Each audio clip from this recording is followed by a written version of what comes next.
Now it's time to talk about the Cullens. Who are the Cullens, you ask? Well, it's Edward, Emmett, Alice, Jasper, Carlisle, Esme, Rosalie. It's Edward, Emmett, Alice, Jasper, Carlisle, Esme, Rosalie. It's Edward, Emmett, Alice, Jasper, Carlisle, Esme, Rosalie. It's Edward, Emmett, Alice, Jasper, Carlisle, Esme, Rosalie. Don't waste your time with Edward, cause he's too hot for you. Now you know the crazy Cullen crew. That's from Twilight the Musical, a series of YouTube videos that is very old, if you're not well versed in your early Twilight fandom lore.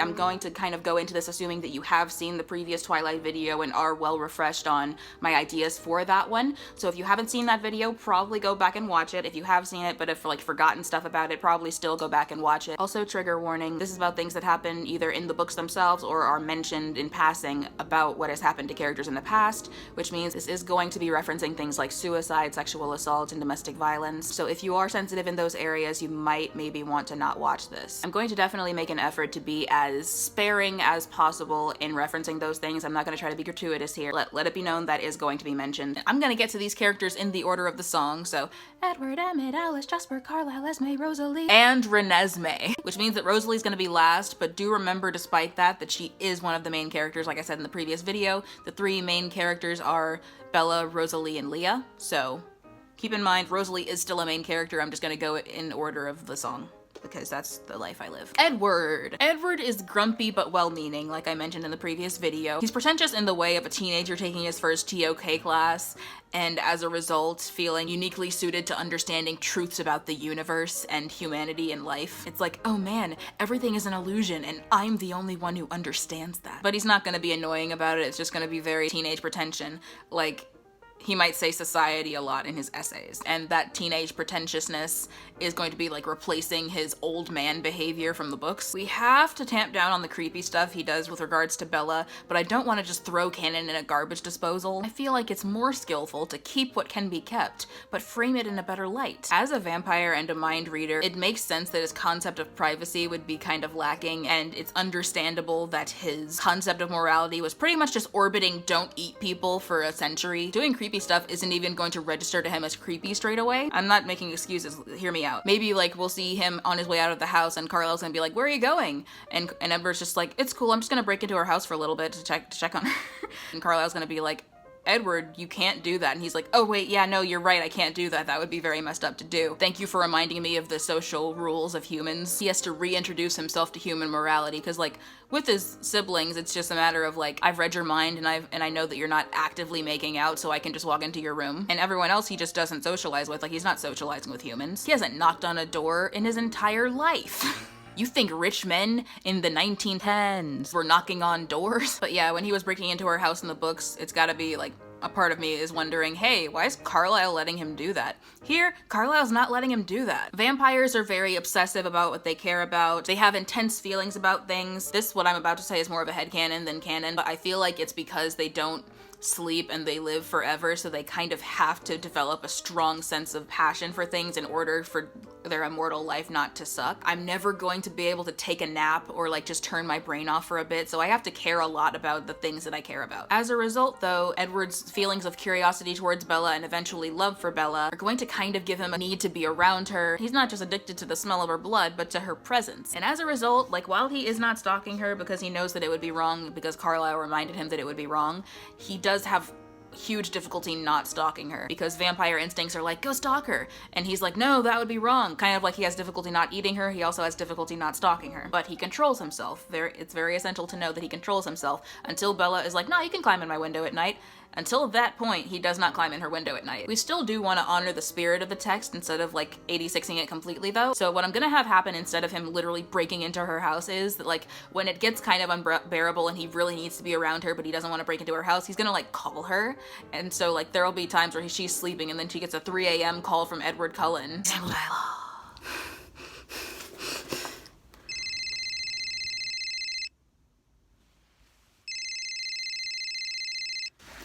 Hello? Hello, Bella. I was wondering what you got On number 4, in biology. Edward, it's 3 a.m.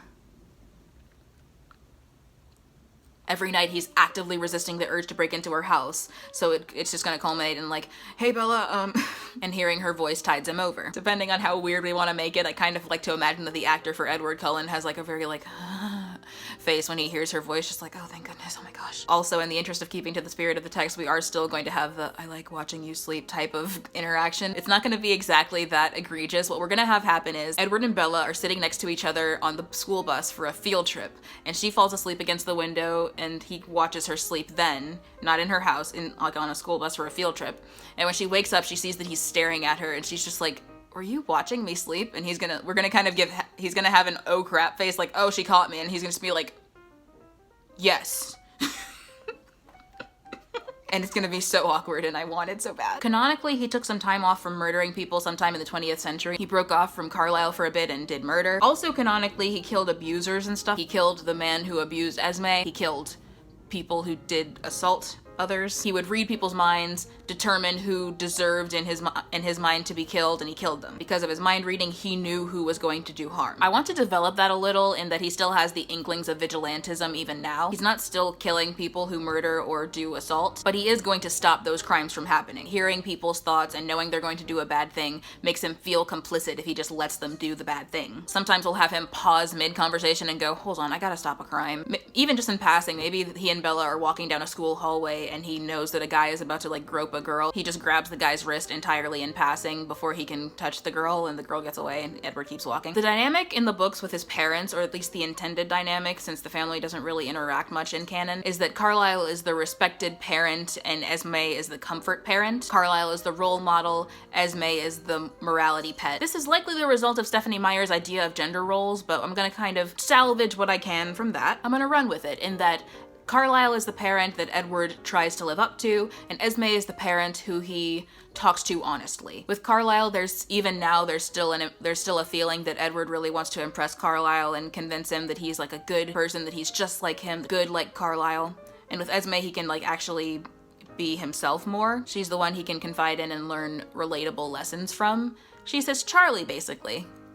Maybe we can have her do one time we're gonna have her do the lecture gag where it's like someone will do something and she'll like stop doing what she's doing and we'll hard cut to the Cullens on the sofa while she gives a lecture. That would be a fun little twist. I like that. We're doing that in the imaginary show. In the books, she wasn't even that because she couldn't really do anything besides be nice in the background or be worried in the background or satisfy the heteronormativity of Carlisle. Next up, Emmett. I've gotten off track by starting to talk about Esme. That was the Edward section though. Now we're gonna talk about Emmett. As I said in the first video, we're going well-meaning himbo route with Emmett. Maybe he'll still make a few sex jokes, but it's not gonna be quite as pervasive for him as it was in the books. Haha, did you just have sex with your husband? That's hilarious. He's gonna be pretty simple and straightforward. He's happy with his life and his family. He doesn't really have a lot of big discoveries to make about himself. He'll mostly be doing background goofs and moral support for whatever character is having a crisis this episode, unless at some point I think of an arc for him. I think I'll make him the first of the Cullens to generally befriend one of the wolves. Again, this is kind of deriving from the movies, which I know that I'm trying not to do, but in Eclipse, there's like the slightest little bit of an arc where Emmett and Paul start off beefing, and then they kind of have each other's back in the fight, so it's like, oh man, that came full circle. They're helping each other. Emmett and Paul, man. We're gonna kind of hearken to that inkling of a subplot by having Emmett be the first one to befriend one of the wolves. We're gonna take it way farther than the movie did in that Emmett's gonna legit be like playing video games with this guy. Like they'll share usernames on social media platforms with each other, like, hey, can I hit you up on whatever himbos interact on? You know what, I'm giving Emmett a Tumblr, who cares? And like, hey, can you hit me up on whatever forum is still relevant at the time this show doesn't get made? Of course, all their interactions are online because Emmett can't go to La Push and the werewolf isn't allowed to go to the Cullen house, either by Sam or just by his family. Like, no, you can't go to the vampire house. Maybe we'll make it like Embry or Quill or something. Probably not though. It can still be Paul maybe, if that's not a copyright issue. In the middle of contentious showdowns between the Cullens and the wolves, these two guys are just so clearly bros. Unless it's a legit serious moment, in which case we're gonna actually draw drama from the fact that when it comes down to it, Emmett is going to fight for his family and the wolf is going to fight for his family.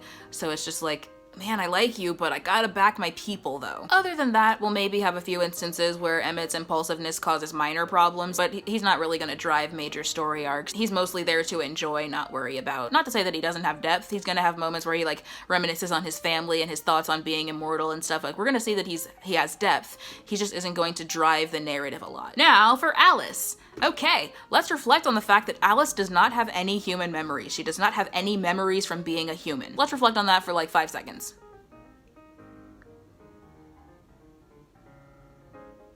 Okay, now let's reflect on the fact that Meyer never really draws any comedy or drama from that. She never really does much with it in a real way in the entire series. Okay, now let's go buck wild. Drama-wise, Alice really wants to be close to Rosalie and to be close to Esme and like her family, but she feels that in some cases she can't really relate to them because they still have lingering feelings from being a human, and she just doesn't have that at all. This is especially the case with Rosalie, where Alice really wants to relate to Rosalie, and Rosalie is still very bogged down by her relationship with humanity. Alice feels like she's useless in deep conversations because she can't relate or really draw from anything when Carlisle's giving a speech on what it means to be human or why humanity is valuable. Because she ostensibly has no past, she comes across as kind of shallow and flighty sometimes. She seems kind of spacey and no thoughts head empty when you meet her, but she feels deeply, which makes her a great fit for Jasper because he's the emotions guy. Alice is very emotionally driven. Usually she's very cheerful and serene and fun to be around, but not knowing things makes her very upset. Like, it makes her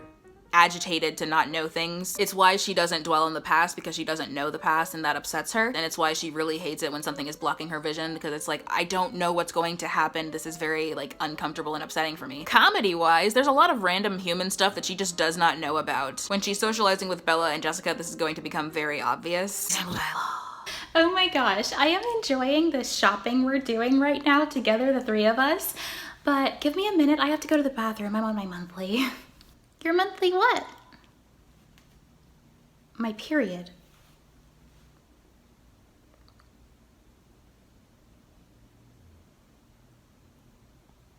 Oh, the period of time in which some people have blood fall out of their uterus. I forgot about that. I forget about mine every month until it happens. I'm always surprised. Oh my gosh, same. Okay, bye girls. That was a lie. I keep a calendar. I was just covering for you. Thank you. Alice likes to make things pretty because it makes her happy to make things pretty. So she likes shopping, she likes sewing, she likes bedazzling maybe. She likes painting, she likes decorating. Alice really likes to make things pretty. She doesn't really do the renovation type stuff like Esme does. That's kind of Esme's thing, is that she does like home renovation. Alice doesn't go that far because she doesn't like the fact that in real construction situations you have to make things ugly in order to make things pretty, and she doesn't want to do that. She wants the instant gratification of, I have put a picture on the wall and it is pretty. She doesn't want like, I have to tear out this wall to make a better wall. She doesn't like any of that stuff. She doesn't, that's also why she doesn't do the like mechanics stuff like Rosalie does. She doesn't want to take apart anything in order to put it together. Making things superficially better in the immediate is something that she derives joy from. It's not like a flaw she has to overcome, that's just something about her. She's very dotingly affectionate with Jasper. She likes like hugging him and jumping on his back and doing that thing where like you caress someone's face to get them to look at you in the eye. She shops as much for him as for herself. And also in any given conversation with him, she is exactly one impulse away from saying, let's get married again, let's have another wedding. It's like very fun. Her love for him is very strong. She's close to Edward in that they'll stand next to each other and hold entire mental conversations, and they understand each other very well because they both have like mental powers. If ever a character needs to convince Edward to do something, Carlisle and Alice stand the best chance of doing it, except for Bella, I guess. If someone needs to convince Alice of doing something,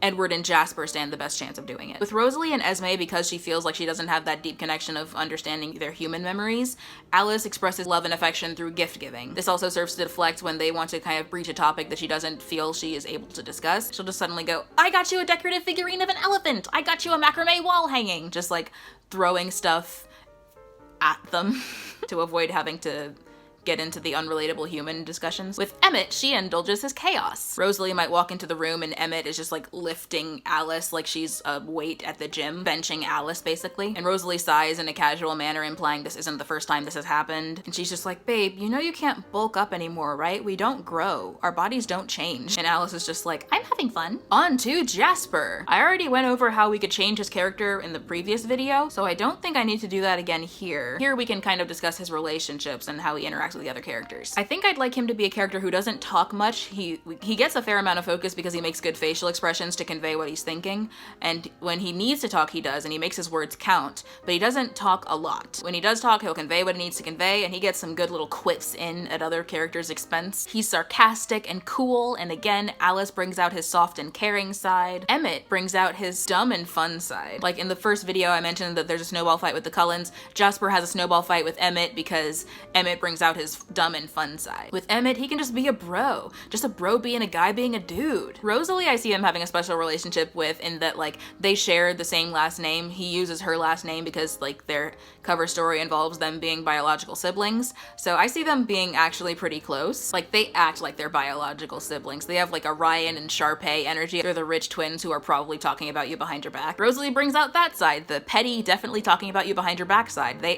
Backside. Edward, he exists to annoy. They'll love each other. We'll get some great moments where Edward is there to protect Jasper and Jasper is there to protect Edward, but there's a lot of Jasper just annoying Edward for the fun of it. Like those moments of genuineness between them are going to be made all the more heartwarming by the fact that Jasper is just so annoying to Edward most of the time, and Edward's reaction to Jasper's annoyingness is largely grumpiness, so it's like heh. Jasper trolling Edward and Edward being grumpy in response. Jasper is gonna be a total mama's boy with Esme. He calls her mom, he's a huge kiss up like I kind of mentioned in the previous video. When Edward is like too grumpy to help around the house or like no one's doing anything and Esme is, he'll just be like, I'll help you, mom. And she'll be like, oh Jasper, you're so nice, and everyone's like, ugh. With Carlisle, he'll have a vibe of mutual respect, but never exactly comfort. Carlisle isn't really sure how to relate to Jasper because he didn't make the active choice to bring him into the family, and Jasper didn't make the active choice to join the family, so there's a little bit of disconnect there where it's like, we're kind of thrown together by happenstance more than choice. The two of them never really bonded, and Jasper's had experiences that Carlisle hasn't had. It's kind of like, I don't really know if I can call myself your dad kind of thing. When Alice showed up, Alice was just like, hey, I'm a part of this family now, what's up? They grew endeared to her when she started forming relationships with them. Carlisle never really bonded with Jasper. Jasper kind of feels like Carlisle is judging him for his past with eating humans and his difficulty with self-control. And of course, for his less than peaceful approach to problems where it's like, okay, we gotta kill this one, sorry, we gotta kill this one. And Carlisle's gonna be like, no, we can't do that. And he's gonna kind of feel like he's the bad son, he kind of feels. This dynamic will be conveyed pretty much entirely in facial expressions and like little wisps within the dialogue. Just talking to Carlisle makes Jasper feel immediately chastened, is what I'm saying. Chastened. Meanwhile, Carlisle just doesn't know how to make Jasper feel as comfortable as the others do. Even when they play baseball, Jasper is like more careful with Carlisle. Like if he bumps into him, he'll like soberly apologize instead of bantering with him like he banters with the others. He calls Carlisle sir. This dynamic is going to get resolved in Eclipse when Carlisle defers to Jasper's expertise in fighting. Like when Carlisle says, I don't know how we can do this fight, Jasper knows how we can do this fight, Jasper, take it away, show us what you know. At that point, Jasper, that feels like a real well done son moment for Jasper. His worth within the family has been acknowledged. He's not just the burden who keeps on slipping up and almost eating Bella. Check on Jasper. I'm sure he's very upset with himself, and I doubt he'll listen to anyone but you right now. And Carlisle finally feels like they're bonding. He senses that thin layer of ice between them has kind of melted and they're really bonding as a father and son now. When they spar, now Jasper is bantering with him instead of apologizing. In the imaginary fandom for this imaginary show, we're gonna have some gift sets comparing those two events where it's just like, oh man, in season 1, he bumped into Carlisle and apologized. In season 3, he took Carlisle down and was like, haha, gotcha. For the rest of the show, they're gonna have a kind of father who knows his son is up to something but can't prove it, and son who is up to something vibe, kind of like John Mulaney said that he had with his father. Carlisle does get serious with him sometimes when he's faced with the fact that while Jasper knows that it's wrong to eat people and tries not to eat people, when faced with something that will harm his family, when faced with a danger to his family, Jasper will do it. Jasper will kill somebody if he has to. And Carlisle's like, no, we don't kill people. It's wrong and bad and we don't want people to be dead. And it's like, listen, we don't want us to be dead, Dad. That's gonna kind of be the vibe sometimes with them. If a single one of the Cullens would be saved by Jasper killing someone, Jasper would do it. Whether it's a human, a vampire, werewolf, if a single one of his family would be saved by killing someone, Jasper would do it. And it's kind of down to the other Cullens being safe and not requiring that. And Alice is both psychic and compassionate, so that averts a lot of the problems. Since I did mention in the previous video that I'm imagining Jasper as black, sometimes I'm imagining him as white anyway, because I'm like, hey, what if we actually made him white and then like dealt with it? Like, what if we just like dealt with it. But regardless, I'm just like gonna make it clear now, it's not gonna be played as the angry black man trope. It's not gonna be like, I'm gonna kill people. It's not gonna be that. It's just gonna be like, listen, our family needs to survive. This is a sacrifice I'm willing to make. Now for Carlisle, who I was just talking about kind of a lot. We're gonna change why he changes people, because a lot of the times it's very bad. Remember when he finds Rosalie, who's close to death after having been assaulted, and he's like, I'm gonna change her because maybe she'll want to date my son. Like, sir, time and a place for matchmaking, this is not it. Also, I'm gonna make a change where he did change people before Edward. In canon, Edward is the first person he changed, and he did it because Edward's mom begged him. I'm gonna change that a little bit. I'm gonna have it be that Edward is the first person who he changed who joined his family afterward, but he did change some people because they were living unfair lives and deserved a second chance. Once he changed them, he kind of like taught them his ideology towards vampiring, like, hey, I think that you should eat animals. And then they kind of just left him and it was fine. Like they didn't stay and become his family, they just kind of left. And some of them kept to the I'll eat animals, and some of them became people eating vampires. Basically, he changes people so they can live, not so they can date his family. Just generally, if we're making his distinguishing trait compassion, like Edward specifically says that he believes that Carlisle's vampire power is compassion, we have to make him compassionate in ways that manifest in the story.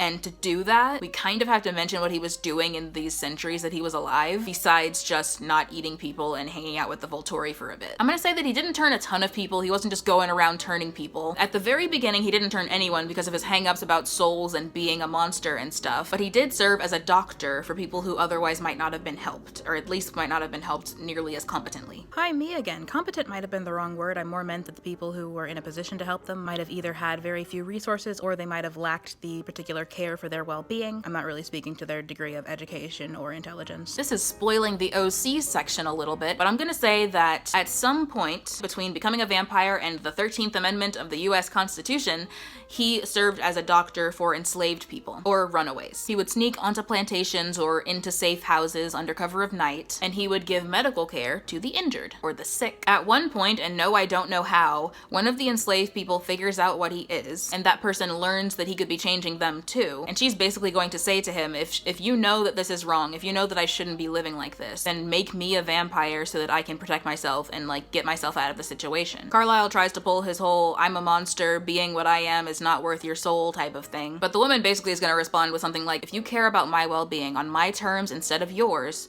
then you'll do this for me so that I can save myself. So he changes her, and that's the first person he changes, and from then on he kind of errs on the side of only changing people who are going to die or something like that. If someone is about to die soon, especially in an unfair way, he offers them the choice to be a vampire because he has learned that he shouldn't assume that everyone would have reservations about it, and he shouldn't inflict his own reservations on everyone else when they could have a chance at a life. More on that in the OCs section. The thing that's special about Edward is that Edward couldn't give permission to be changed. He was so ill, he could not be awake for Carlisle to ask him, hey, do you want to live as a vampire? But Edward's mom, who was also ill, said, change my son. And Carlisle did it without Edward's permission, and he still feels kind of guilty about it. Also, of course, Edward is special, like I already said, in that he stays with Carlisle afterwards, partially because he was very young when he was changed. Similar deal with Rosalie, though. She was young, her almost death was so unfair, and Carlisle changed her without her permission, and he's also still guilty about that. In this version, they are the two that Carlisle couldn't ask for permission, and I know what you're thinking, hang in there. In this version, Carlisle or Rosalie got permission from Emmett before he changed him. In canon, Emmett was a little bit awake when he was brought to Carlisle. He thought that Rosalie was an angel, so it's not that far a stretch to have Rosalie just go, do you want to keep living? And Emmett will be like, yeah, I want to keep living, and then Carlisle will just bite him, or something like that. You know, like it's some kind of a little thing there. Some interaction happens such that Carlisle gets verbal permission from Emmett before changing him. Similar deal with Esme, getting to that later. Carlisle is pretty much legitimately friends with Aro, although he disapproves of Aro's lifestyle and the fact that he kills people. It really like makes him sad that Aro is killing people because he's his dear friend, but that's such a wrong thing to do. And Aro thinks that Carlisle is pretty much out of his mind for choosing the animal diet, where it's like, they don't taste even a little bit good, and they don't make you nearly as strong as human blood does. Why are you doing this weird diet when humans are the only things that taste good to us, and they don't live that long anyway? Maybe at first we'll play this relationship between them in the traditional vampires with gay undertones way, but then we'll steadily increase the gay undertones until it's like, oh wait, I think they're canonically exes here. This isn't over the course of seasons though, because if we do it over the course of seasons, then it won't seem like it was planned. It'll seem like we got pressured by fans in the imaginary fandom for this imaginary show. What I'm saying is, within one flashback of Carlisle's backstory, we're gonna pretty much go from he was friends with Aro to he was friends with Aro, and I'm sure a lot of people ship it, to he was friends with Aro, and I think the fact that a lot of people ship it is the point, to, oh man, I think that they were legitimately dating and it's canon. But they're both happy with their mates now, and their mates have no problem with the fact that they're exes and they're still friends. There's no jealousy there. There's no like pining between them. Yeah, they're comfortably friends. We're really going to emphasize his compassion by playing into the idea of what a weirdo he is to the other vampires, and how upset it makes him when the other vampires are eating humans. He's not going to make a spectacle of it, but he is going to be legitimately very upset by them eating humans, so it's not going to be, oh, you're visiting my home, so of course I'll lend you my car so you can go a safe distance before eating people, so I know that I don't know the people you're eating. Like, we're not going to do that. If his friends are visiting him, they won't eat people out of respect for the fact that he cares that they don't eat people. They will be eating animals while they're with him. And I realized that like the fact that they were eating people in Breaking Dawn while they were visiting him was largely as a result of we're asking a huge favor of them by even being here. So it seems like too much to ask them not to eat people too. We're averting that by just kind of doubling down on the fact that they respect Carlisle and care about his emotions. Oh man, I hate this veggie diet, but I'll do it for you, Carlisle, because I care about you because we're friends. But yeah, by vampire standards, he's such a weirdo. Like maybe he'll see a stranger who is red-eyed. They'll just be like eating a person and he'll ask them to be decent, to be like, please don't kill people. Please, you can just eat animals. I don't know if you know this, but we can just eat animals. Please don't kill this man. And then the vampire is just like, sir, I don't know if you know this, but this is food. I'm holding food right now. Esme! This character also doesn't have much canonically to be doing, so let's get cracking. I want to change her manner of death just because Meyer has a really heavy theme of suicide, and I'd like to tamp down on that where I can. Canonically, Esme was the victim of domestic abuse at the hands of her husband. She lost a baby, and as a result of that sadness, she jumped off a cliff and died. I'm going to push all of those events pretty much together, and I'm going to make her husband her cause of death. Her husband killed her. Her husband is the reason that she lost the baby. Carlisle is able to change her because he overhears the altercation or like something of that nature. And he's able to ask permission before he changes her because it's not a matter of her heart was still beating, so it's fine. If right now you're thinking, no, the fact that Esme was pretty much dead but her heart was still beating a little bit is why Bella is convinced she'll survive the pregnancy.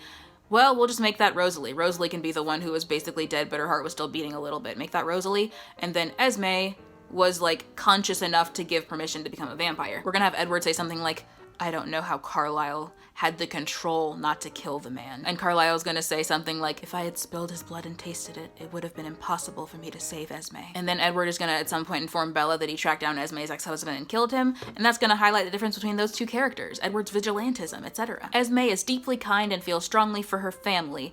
She likes to fix up houses and do interior design. She volunteers at soup kitchens. Some of that is canon, some of that is fanon. Either way, it's not a new idea what I've just said. Like what I did with Emmett, giving him something to do by giving him an interpersonal relationship to matter, I'm gonna kind of do the similar thing with Esme. Instead of bridging gaps with the werewolf, she's gonna bridge gaps with the other vampires. Carlisle has friends by virtue of having lived long and been weird and memorable and strong-willed and admirable from the perspective of other vampires. Esme has friends because she has this quality about her that makes even people who wanted to fight her before kind of want to just like share a cup of tea and talk about stuff. Obviously vampires can't have tea, like a cup of blood. Share a cup of blood and talk about stuff. Remember in Avatar: The Last Airbender in the episode Tales of Boxing Say, where Uncle Iroh is about to be mugged, and then he ends up teaching the mugger a better fighting stance and sitting down and talking to him about his dreams? That's basically a lot of what Esme is going to be doing. For Esme, it's not so much going to be a fixing people thing like it is with Iroh. It's more going to be that people trust her despite themselves and end up divulging their plans and their sad pasts and basically saying more than they mean to just because she's so decent and personable. Like a villain will go up to her and like they'll be trying to interact with her on a strictly tell your husband this message from me and the fact that I've made you the messenger is implicitly a threat on your well-being capacity. But all she has to do is just be like, oh, are you hurt? That looks like it hurts. And they'll like end up telling her their entire scheme. She probably won't convince them not to do the evil thing, but it will be a substantially longer conversation than they had planned for. And at some point now they've exchanged cell phone numbers with Esme and they're friends now. And they're still gonna kill the Cullens, but Esme doesn't count. Esme's fun. This will be a running gag. Some villain will approach Esme while she's out volunteering or whatever, and she just completely disarms them with her personality. She goes back home calmly like, so the Volturi want to kill us, or something like that. That's not her accent, but yeah. Vampires don't get a lot of socializing since there aren't a lot of them. Like most of them are living just either alone or in mated pairs or in tiny covens, so the prospect of like this stranger who they aren't romantically invested in just being caring and kind to them is gonna be like really disarming for them. And maybe some of them do develop a romantic interest in Esme, and that's like a villainous crush situation, but we don't need to go into that now. Rosalie, finally, main character Rosalie. Again, she's one of the 3 main characters. Her overall story is gonna be finding the meaning in her eternal life. Initially, that's gonna take the shape of childcare, because that's what she's been fixating on this whole time, is the fact that she can't have kids. That's the thing that she feels was taken away from her, so she's been like really zeroed in on that. Ultimately though, she's gonna discover that what she was missing wasn't literally children, but just a goal to care about and be invested in. When she was human, her next goal was to have a child, so now she's just so laser focused on the fact that she can't have a child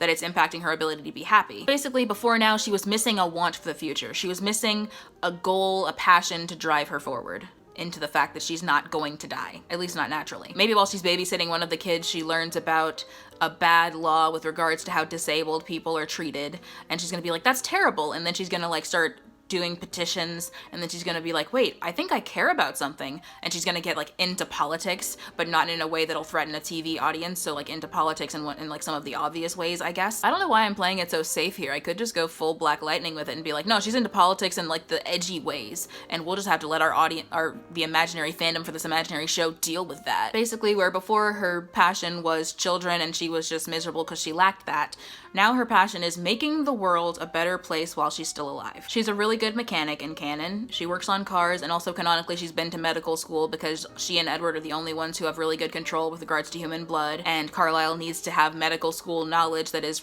recent. Like, he can't just be going around with his 1800s understanding of medicine. So she and Edward are canonically the people who give Carlisle the updated information on medical discoveries and such.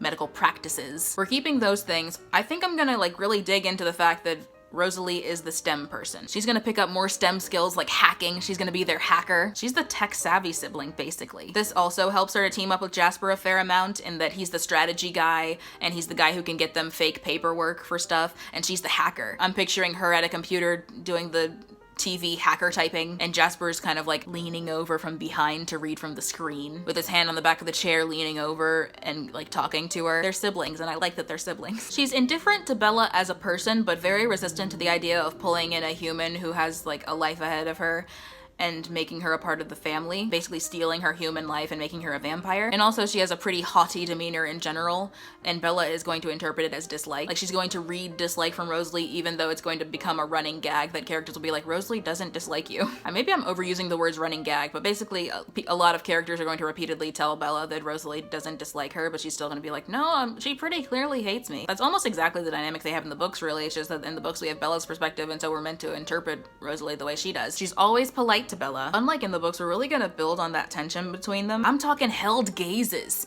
I'm talking they both reach for something at the same time, and Bella quickly withdraws her hand, and Rosalie just kind of looks at her like, you have grazed the hand of a queen. I'm talking Rosalie asks Bella a question, and Bella is so startled at being addressed that she stumbles over her words in a recognizably flustered way. At some point, we do have to resolve the fact that Bella clearly has a crush on both Edward and Rosalie, but that's not here. That's not right now. We're not there yet. Leah and Rosalie are gonna start out with a sort of a mutual respect that will grow into a grudging friendship. Renesmee! I still maintain the name is fine, although I did read a Tumblr post that said that it was out of character for Bella to name her child that, and that I agree with. The Tumblr post suggested that she more likely would have named her child something like Elizabeth Rose, and I think that definitely does sound more like Bella, but the character's name is Renesmee, so I'm gonna keep with Renesmee. I'm getting rid of the mind of an adult aspect where it's like, ah yes, as soon as she was born, she had the full intelligence of an adult, because that's really creepy and weird and bad. Not bad necessarily, I just don't like it. It's not a bad idea, I just don't enjoy the idea. First of all, clarifying that she has the mind of an adult and having her act like a child makes her seem very manipulative.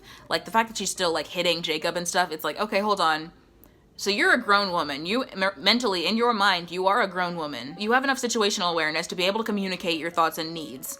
And yet you're just like hitting Jacob like, hey, do what I want. Like, no, if you need to be one thing, you need to be either a baby or mature, but we can't have both of those things at the same time, because then we run into that problem. She's still gonna have a more advanced version of the capabilities she would have at that age. She knows her mother and she's able to communicate her thoughts, but she's still a baby. She's still a child. She still thinks and acts like a kid. She just has more knowledge and perceptiveness to draw from. This is where I might annoy some people, but let's do this if I haven't already. So her power is communication via touch. and the book says that she prefers to use it more than talking, even though she can talk. She can talk, but she prefers to just do the like touch your face and give you images thing. I'm tempted to say that maybe this version of the character can't talk. Maybe this character was born mute, so she uses her power to communicate with loved ones, and with strangers or people who can't know that she has those kinds of powers, she uses sign language. I just feel like that would be a good use of that character detail. If it needs an explanation, we could say it's because of her dramatic birth. Like there was even canonically a part of the birth where the baby couldn't breathe as they were trying to get it out.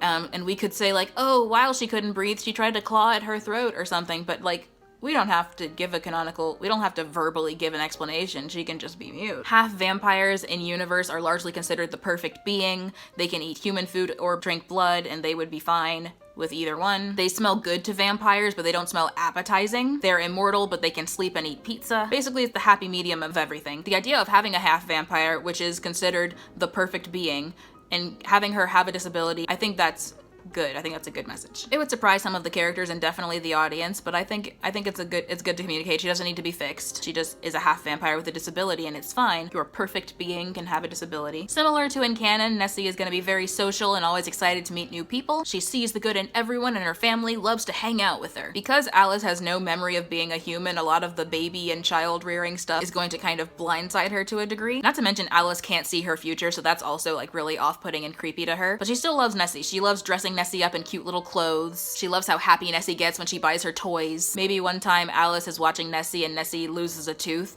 and Nessie's just like, is that supposed to happen?